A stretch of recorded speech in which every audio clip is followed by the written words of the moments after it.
To hell with new year and new you. We are not setting resolutions. We are not creating new diet and fitness plans. We are not designing a new self-care routine. We are not setting any unrealistic goals that do not make sense and are not sustainable. Listen to me. We are not here for that this year. So stick around and you can decide what you are here for. Hey there, my sister, my friend. Welcome to the Dr. Tanya B podcast with me, Dr. Tanya B. I am here to help you be your best, most authentic self, your life, your way. We're going to talk everything self-care, self-love, mindset, and personal growth with a splash of hippie woo. I am proud of you for giving yourself this time today, so let's not waste time and let's dig in. Hey friends, welcome back. As we roll into 2025, I want to change our focus away from this damn philosophy that we have of new year, new you. This year, we are not setting resolutions. We are not creating diet and fitness plans. We are not designing new self-care routines that are not sustainable or even setting unrealistic goals of any sort. Listen to me. We are not here for it this year. Instead, we are focusing on embracing our messy, sloppy imperfections, shifting our mindset to be a little bit more positive, and showing a little more gratitude. Those things combined will give us the space that we need to set intentions to be better, to do better, to live a life a little bit more authentically with a little bit more joy and happiness. Now, I know that at this time of year, so often it is about resolutions and setting big, shiny goals. But today, we're doing something different. No resolutions, no pressure to reinvent yourself overnight.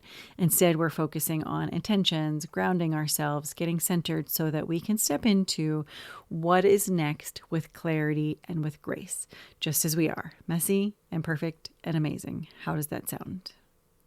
Here's the best part of this message. I have been cultivating this work for a couple of years. Over the past few months, I have been developing my own beliefs around this idea of progress over perfection and accepting myself as I am, flaws and all.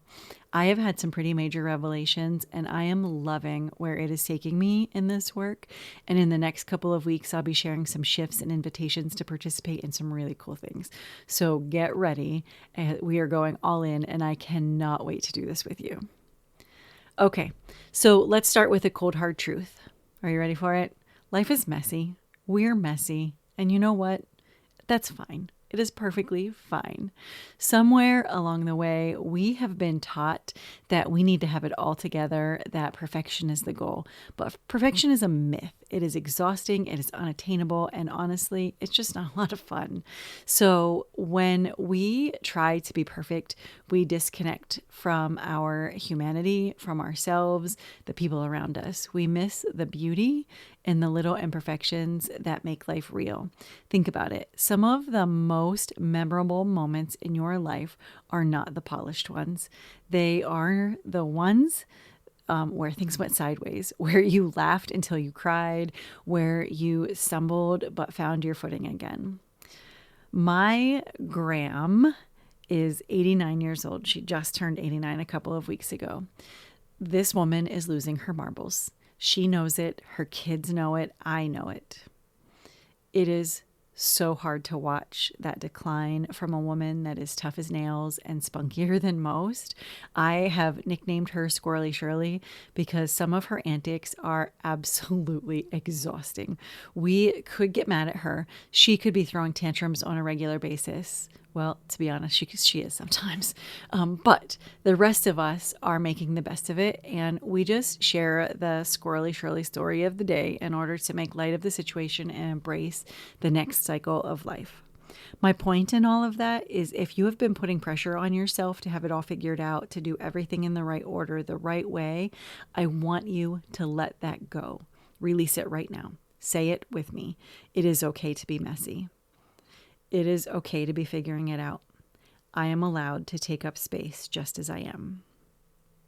We are throwing out the rule book. we are tossing away this idea that we need to reinvent ourselves every January in order to be some fantastical, idealistic, new version of ourselves. You know those resolutions that have completely forgotten, that you completely forget about by February, the ones that come out of a place of lack, out of not being enough, out of needing to fix yourself. That whole bullshit vibe is not this year. We're not doing it. This year, we are not here to fix ourselves. We are going to be gentle. We are going to move with intent. We are going to live just a little bit better. We are going to be flexible. We are going to grow, and we are going to adapt. When it makes sense, we are going to pivot without guilt or without shame, instead of resolving with something that sounds like I'm going to work out 5 days a week and I'm going to eat bullcrap nutrition. You're going to set an intention that is more along the lines of I'm going to move and fuel my body in ways that feel good and energize me. Do you hear the difference between those two things? Number one is I'm going to work out 5 days a week and I'm going to eat this nutritional plan every day of the week. Or I'm going to move and fuel my body in a way that feels good and energizes me. That difference is so positive. It is not restrictive. It focuses on progress over perfection. And that is what creates sustainability. That is what creates change. Here's a quick exercise. Are you ready? If you're driving, do not do this. Come back to it. So I want you to close your eyes. And then I want you to take a deep breath. In through your nose, out through your mouth. Do it again.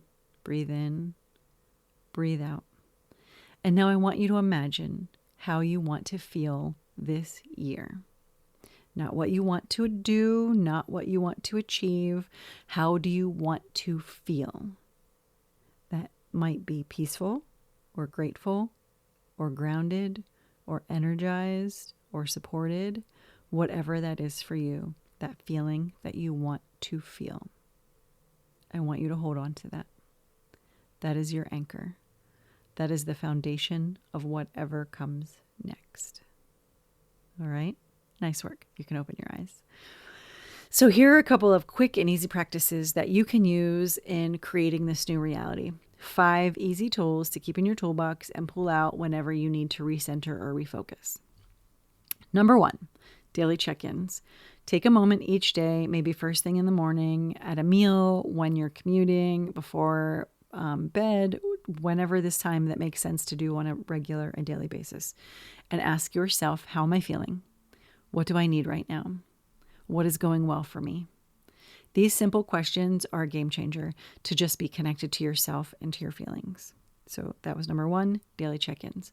Number 2, grounding rituals. Whether it is your sort of morning cup of tea or coffee, it is a short meditation, it is stepping outside for a breath of fresh air, find something that helps you feel rooted and present. Number 3, celebrate small wins. This is the one that I have the hardest time with personally. I want pizzazz. I want big revelations. I want big change. I'm telling you, I've learned this lesson 100 times. You will get so much further if instead of that big thing, instead of waiting for the big milestones to celebrate, just take the time to celebrate the little things. Did you make it through a tough day? Awesome. That's a win. Did you take a moment for yourself? Cool. That's a win. Doesn't matter what it is. Acknowledge it. Acknowledge every single one of them. That will create that small momentum that snowballs into something so much larger. Number 4. Also something that took me a really hard time to get my head wrapped around, and now I teach it. Create space for rest. So rest is not lazy. It is absolutely necessary. It is giving yourself permission to pause and to recharge and to simply just be. If you aren't always doing, you get this space to recover, which will lead you to bigger and better. This has been such a game changer for me.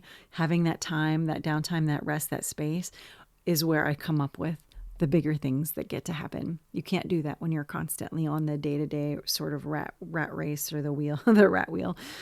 So that was number 4, create space for rest. Number 5, embrace the mess. Exactly what we've been talking about today.